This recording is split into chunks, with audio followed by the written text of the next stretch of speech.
Hey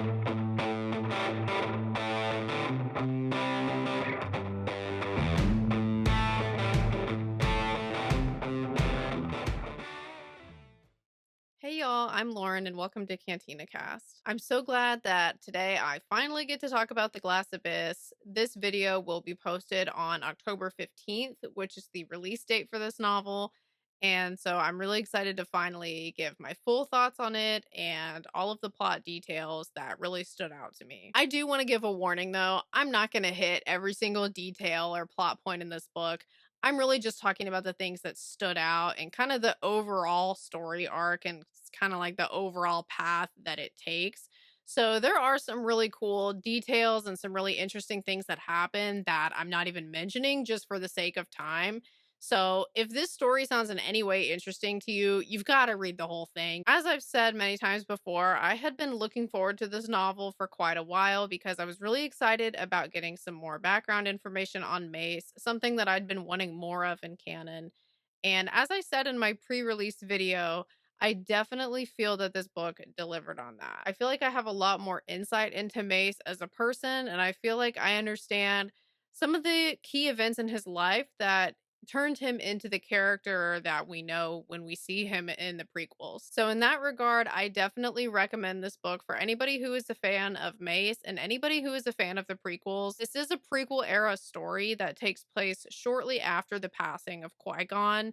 And it actually ends up happening because Qui Gon asked Mace to go on this mission as a favor to him. And also, for anybody who is wanting a positive Jedi story, I also recommend it for that reason. What I mean by that is, I feel like lately in Star Wars, we've been getting a lot of storytelling that is being a little critical of the Jedi, kind of questioning how useful and how helpful are the Jedi actually in practice to people.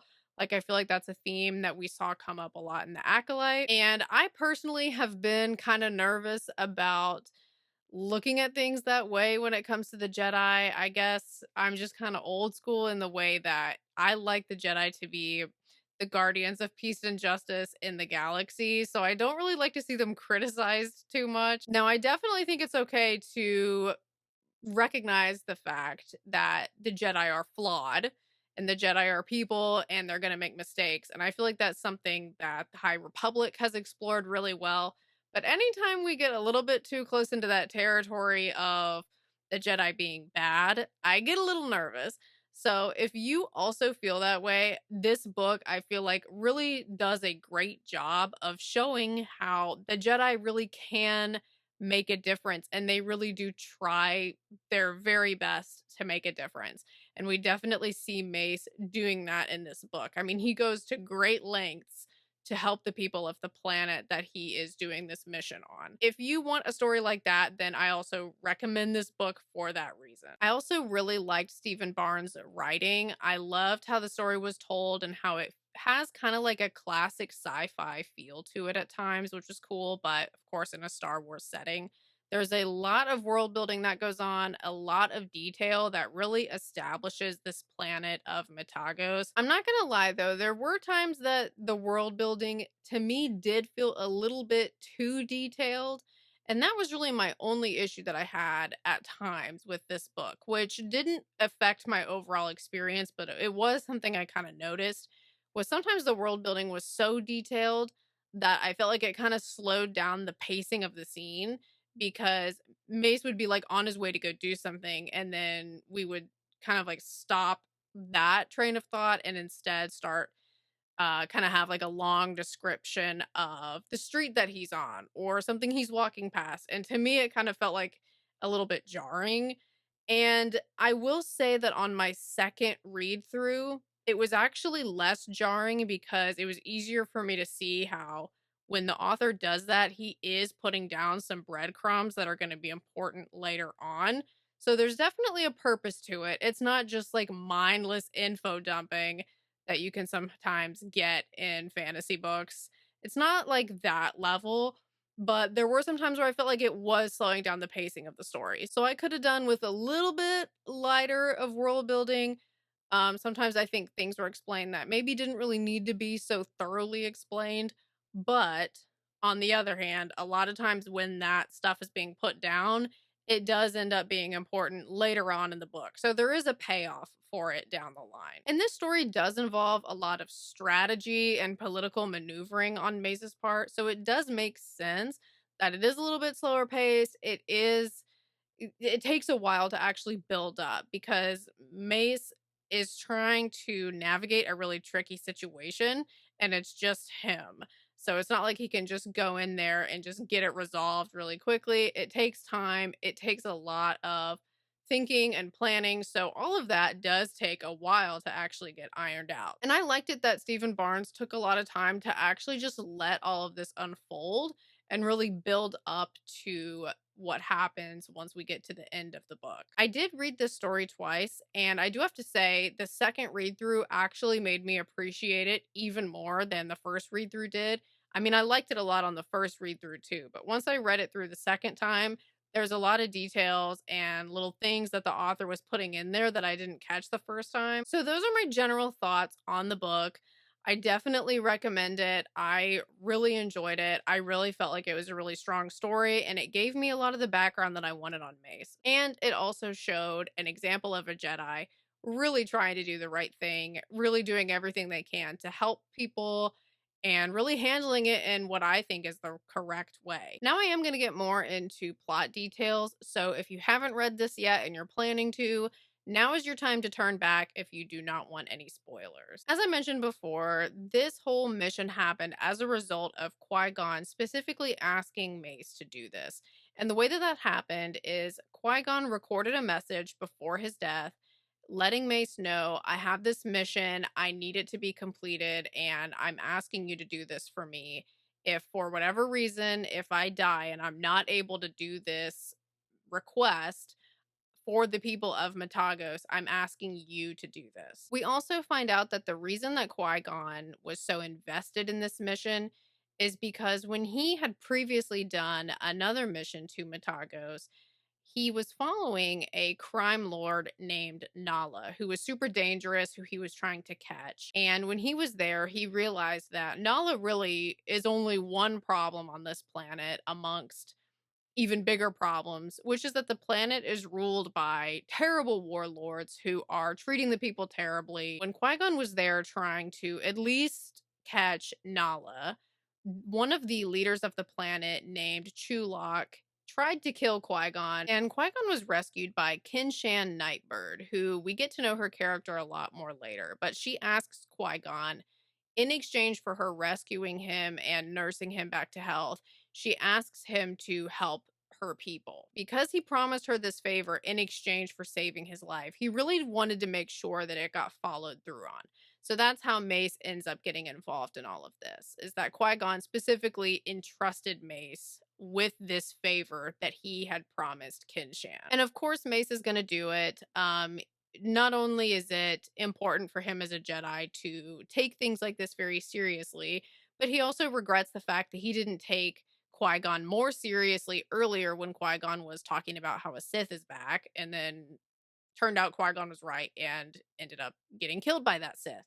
So Mace feels a lot of regret over wishing that that situation had been handled differently. So now he's definitely not going to turn down a request of Qui-Gon's. Something I really appreciated about this beginning of the book is the way that Mace's character is introduced. There's one part of the book that refers to him as having a deep sense of calm within him that some mistook for detachment. I definitely feel like that hits the nail right on the head. Sometimes Mace seems like so calm about things that it seems like he doesn't care, but I genuinely believe that it is just that very deep sense of calm and that very deep sense of discipline that can make it look like on the outside that he might be kind of cold and callous, but really there's more to it than that. And so I really liked that line that describes him that way. We also have parts of this book that talk about his Vapad mindset, and Vapad is his own personal fighting style that he has.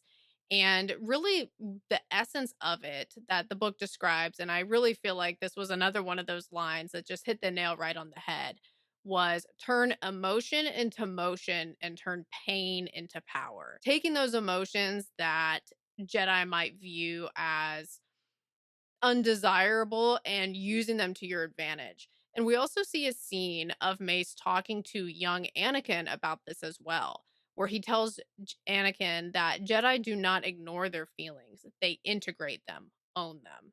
And so I really like that perspective too of don't ignore your feelings, don't push them down or pretend that they aren't there. You need to take the bad stuff and you need to turn it into action for the greater good. We definitely see him do this throughout the book as well. So he soon arrives on Matagos, and I really feel like I'm not going to do a description of this planet justice because there's just so much to it, and the author really put so much time and detail into really making this a fully fleshed out world. Mace reaches New Zaxxas, which is the main city on Matagos, and he finds Kinshan there. She is a Sa'ad, which is the best way to describe them is they're a group of people that care for the Hylians, which is a species of spider worm that creates silk. And the Sa'ad are kind of like the stewards of these creatures. They care for them, they make sure that they're happy, they're getting what they need. They also advocate for them. And the Sa'ad also, there's kind of more to it than just that. They also are sort of like a spiritual group. They do learn fighting techniques, but they're not primarily warriors. They're kind of a spiritual group that protects the Hylians and also tries to work in service of what they call the web, which is pretty much another word for the force. So they are force users, but of course they do kind of they have like a different approach than what the Jedi have, but they are still working for the greater good in service of the force the best way that they can. And the reason that they're the caretakers of the Hylians, it's because this resource that the Hylians provide is this special kind of silk that is a pretty important commodity on this planet. So Kinshan shows Mace the ropes, kind of tells him about the planet, everything he needs to know, and she does advise him that people cannot know you're a Jedi because if they know you're a Jedi, the same thing's going to happen to you that happened to Qui-Gon. They're going to try to kill you. So keep it on the down low. He ultimately ends up deciding that he's going to pretend to be a mercenary, and that's going to be his secret identity while he's on Matagos. And Kin Shan also explains to Mace that things have been bad in New Zaxxas for a very long time, but the reason that it's now become critical to the point where she needs a Jedi's help is because things are kind of getting so bad that it feels like it's sort of at a tipping point. And one of the main examples of that is that some of the young Hylians, the spider worms, some of them are being stolen and they're being held in captivity by this warlord Chulok's people and being forced to produce the silk. And Kenshan and the rest of the Sa'ad, they can't really do anything about it because Chulok would completely overpower them and just wipe them all out. So they know that Chulok has the kids. They know that they need to get them back, but they can't do it on their own. So they need Mace's help with all of this whole big mess that's going on. So the first thing that Mace has to do is figure out who is stealing the eggs for Chulok because it seems like it's some insider that's doing it. And also has to free the city from Chulok and Sybil. Sybil is another sort of warlord type figure who is also in control. Sybil and Chulok are both kind of like butting heads, and they have a very uneasy truce between each other. Right now, there's no open conflict between them, but they don't like each other, and they kind of seems like that it could get out of hand and erupt into war like any day. So they need both of those people out and gone so that way the civilians of New Zaxxas can actually take control of their own city again. So there is a lot of strategy involved in Mace actually pulling this off. He has to, first of all, hide he's a Jedi. He has to make connections and get information to kind of learn how to approach this. And he also has to stir things up between Sybil and Chulok so they can weaken each other rather than them knowing that it's Mace and the Sa'ad that are actually behind all of this. While Mace is going about life in this city, trying to do all this, building those connections, pretending to be a mercenary and all of that, a couple of things are happening. So him and Kenshan have a lot of chemistry. They are developing feelings for each other. They're helping each other out. They're growing closer. And what's also happening is that Mace is also falling in love with the city as well. He can tell that these people are really treated unfairly. They're really in a bad situation, but they also really seem like they're trying to make the best of it. And that is something that really is moving to him. And it makes him have a really personal connection with wanting to free this city from Chulak and Sybil. So, in that way, this mission is very personal. It's not just Jedi business. I mean, he does take the Jedi duties of this very seriously still, and that never changes. But he also has his own personal investment in its success as well. What ultimately ends up happening is that Mace engineers a sort of reputation that gets Chulok's attention. So he starts hiring Mace for jobs. We also learn that Chulok is kind of a weird sort of creature. So it's actually two people named one of them is named Chew and one of them is named Locke. And they decide to literally join together, like attach themselves to each other, and they become one person named Chulok. And so this warlord is really technically two people that are acting as one. While working for Chulok, Mace also meets Nala, which is who Qui-Gon's original target was, who is another kind of crime lord who works for Chulok, who is pretty powerful as well and pretty dangerous. So that's another person that Mace is really keeping his eye on. Eventually, he also gets Sybil's attention. So now he's doing jobs for Sybil and Chulok. And so this is all adding to his plan of getting them to turn against each other so that way they go after each other and weaken each other. Meanwhile, he also hires a droid named Maya 12 to help him investigate who is stealing the babies. Maya 12 is a pretty interesting droid because she feels very much like a person. She doesn't really seem like your typical kind of droid, and she also can be hired for various jobs. Like, she doesn't really have a master. She's just you can hire her for just about anything. And she has lots of different types of programming that allows her to do pretty much any kind of job you can imagine. Like, for example, one of her jobs is that she can be a therapist. She does all sorts of different kinds of things. And so that's why Mace hires her. And she also seems to be a friend of the Sa'ad as well. So that's a reason that Mace feels that he can trust her to help him investigate this. During all of these plans that Mace has put into motion, something starts happening to him on a deeper level as well. He starts having pretty intense nightmares about his past, where he's kind of questioning who were my parents? How did I end up with the Jedi? Was it my choice? Did my parents just give me up? And these things are really troubling him. And this is something that catches him off guard because he had thought that he had already like made peace with all of this, but these nightmares are kind of digging up the past in a way that he's like, okay, apparently, like, I need to work through this. There's kind of like a simultaneous inner transformation within Mace happening at the same time that he's helping the people of News Axis. And Kin Shan also really helps him with this too. Since she is a spiritual leader of the Sa'ad, she's actually technically the Sa'ad princess, even though she doesn't really advertise that too much. Because she is kind of in a leadership position, she does take on personally the task of helping Mace understand his nightmares and understanding what he should do about them. Like at some point, she leads him on a couple of guided dream journeys where he goes into his mind and tries to connect with his childhood self in an attempt to understand more of what is it that these dreams are trying to show me and what is it that I need to understand and work through. And through all of this, Ken Shan does invite Mace to learn the ways of the Sa'ad, like all the way, like in pretty much every aspect. So he does end up becoming a Sa'ad. Now he's still a Jedi. That is never in question.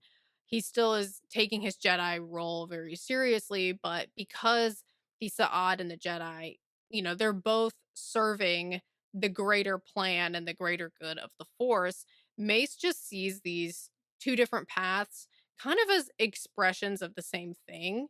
So, for that reason, it makes complete sense to him that while he's on Metagos working on this mission, he can also learn the ways of the Sa'ad and work with Kin Shan on this. Eventually, as Mace is learning the ways of the Sa'ad, really getting into it, really connecting with it, and also still working for Chulok, Chulak eventually propositions Mace to become their third.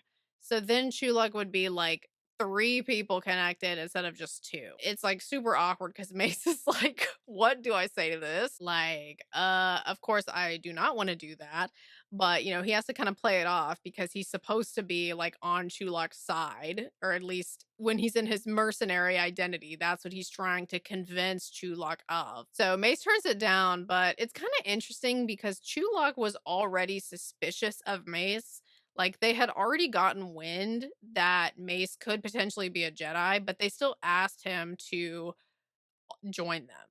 So it's almost like they can't really decide how they feel about him. Like they're suspicious of him, but they also can't help but admire how effective he is as a mercenary, too. So they kind of have a weird relationship in that way. Eventually, Chulok does capture Maya 12, the droid, to question her about Mace. And so Mace blows his cover by rescuing Maya 12. And in this rescue, Mace is captured and tortured and held for what feels like a very long time. And when they're questioning him, Mace ultimately has to make a choice. I really liked this line too that says, New Zaxxas was a powder keg, destined to spark someday. And in that moment, Mace let himself become the match. So his mindset was kind of like, look, a war is going to happen no matter what I say or do. That's already like been in the cards. So I might as well do what my original plan was and turn Chulok and Sybil against each other, get them to attack each other. So when they're questioning Mace, he ultimately decides that he's going to let them think that he's been working for Sybil this whole time. Even though he's been working for both of them and playing them against each other, they don't need to know all that yet. And so we have a big battle that takes place that starts with Chulok killing Sybil and trying to kill as many of her people as they can and attacking each other in the city, unfortunately hitting a lot of civilian targets. Fortunately, through all of this, Mace is rescued by some of his other allies that he made earlier in the book. But sadly, this ends up resulting in a weak moment for Mace where he ends up considering ditching the mission and going back. That's how bad it was being tortured by Chulok, is that Mace, who previously was very, very disciplined, very much willing to prioritize the greater good, like definitely understood that that was always of the utmost importance. It was so bad that he's considering ditching the mission and leaving. So, I mean, he's in a dark place. And he ends up snapping out of it. He doesn't ditch, but it does kind of feel like this rock bottom moment for Mace. It does seem to finally allow him to make some real progress with his own inner turmoil that he's been going through with the nightmares. So he has another dream, which Kinshan does help him with, because this dream happens while he's with Kinshan being healed. In the dream, he sees the truth of his upbringing, which is that his parents didn't give him up willingly. They were actually killed by bears in front of Mace. So Mace as a baby actually witnessed this, and it had been so buried in his subconscious that he had forgotten that this is what happened until he had this dream. But Mace witnessed his parents being killed.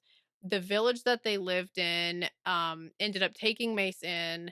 Eventually the Jedi show up and the village is like, well, it needs to be his choice since his parents aren't here to make the decision for him. They actually allowed Mace as a baby to choose whether he wanted to go to the Jedi or not.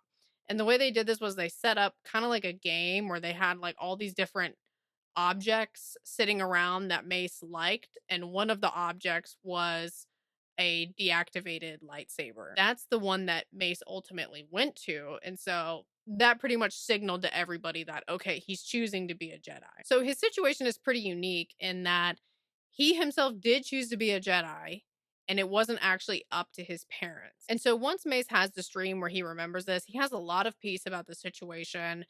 And he's like, of course I chose this. Like, this is, that's what was meant for me, was to be a Jedi. And deep down, I've always known it. And this dream sequence is really cool because he's having a conversation with his child self about this as all of this is being remembered. And what he says to his child self is, but I dance between light and darkness. And his child self replies, which all of us must do. darkness without light and light without darkness are both blinding. And this has had me thinking about how Mace was introduced at the beginning of the book, too, which is that he's aware of the darkness and anger that is inside him, which is inside everybody, and he uses it as fuel. And it's not something to try to pretend isn't there or be ashamed of. It's just something that you have to know how to use for the greater good. And this also had me thinking that, it's really a shame that in the prequel movies, how Mace and Anakin really got off to the wrong foot, because in this way, I think Mace really could have been a unique resource for Anakin to have that could have helped him in a way that maybe some other Jedi wouldn't have been able to, because Mace seems to have a really unique understanding of the balance between light and dark and how to be the master of it instead of letting it control you. And so, I mean, it's really a shame that they got off to the wrong foot and that never happened for them, because I think Mace could have really helped Anakin. But then on the other hand, it's one of those things that's like, how the things that you see in other people that are also your own flaws, those are the things that are going to drive you crazy.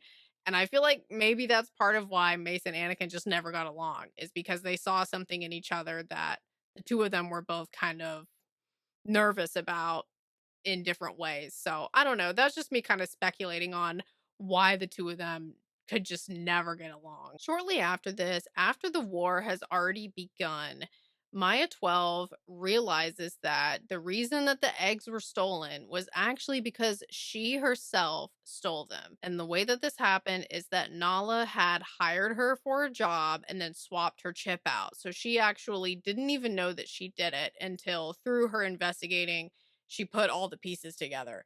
So she's completely upset and ashamed and feels awful about this. But thankfully, everybody in the Sa'ad forgives her because they know that she would not have done this deliberately. And then, not long after this realization, Mace, Kinshan, the Sa'ad, and Maya, they all join the battle against Chulak and Nala to try to save Newsaxis. They are all also recruiting civilians to help to take back their city.